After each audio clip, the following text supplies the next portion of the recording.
వీడేంట్రా కోతిలాగా ఎగురుతున్నాడు అనుకుంటున్నారా? చెప్తానాగండి మామ. Kaushik early morning వెళ్ళేసి రెడీ అయ్యి ప్రతి సంవత్సరం వెళ్ళే షోలింగ్ కొండకైతే బయలుదేరాము. ఓకే ఓకే కొండకు స్టార్టింగ్ లోనే ఆంజనేయ స్వామి స్టాచ్యూ అయితే ఉంటుంది, చాలా పెద్దగా. చూడండి మామ ఒకసారి ఎలా ఉందో. ఇంకా అక్కడ నుంచి అయితే డైరెక్ట్ గా సత్రం దగ్గరికి అయితే వెళ్ళిపోయాము. సత్రం దగ్గర రూమ్ తీసుకుంటే నా కోతి వేషాలు చూడండి ఒకసారి. ఇంకా నా కోతి వేషాలు అయితే పక్కన పెట్టి నరసింహస్వామి కొండకైతే ఎక్కడానికి బయలుదేరాము. ఈ సంవత్సరంలో అయినా నాకు గర్ల్ ఫ్రెండ్ అయితే ఇస్తాడని కోరుకుంటున్నాను.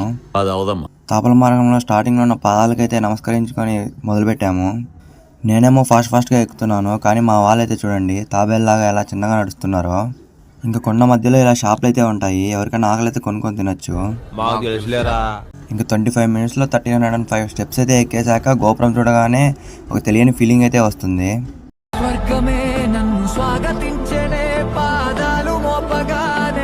కొండపై నుంచి వ్యూ పాయింట్ అయితే చూడండి మామ ఎంత బాగుందో.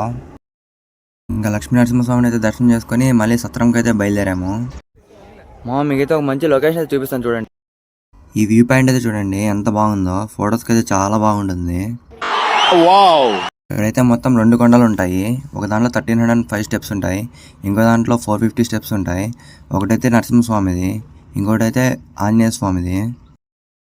ఇంకా అలా ఆ కొండ కూడా ఎక్కేసాక ఆంజనేయ స్వామి అయితే దర్శనం చేసుకొని మళ్ళీ కిందికైతే రిటర్న్ అయ్యాము. ఇక్కడ ప్రతి కన్ను పండుగ రోజు గిరిప్రదక్షిణ అయితే స్టార్ట్ చేస్తారు. గిరిప్రదక్షిణ అయితే చాలా బాగుంటుంది. గిరిప్రదక్షిణ దేవుడు చూడండి ఒకసారి.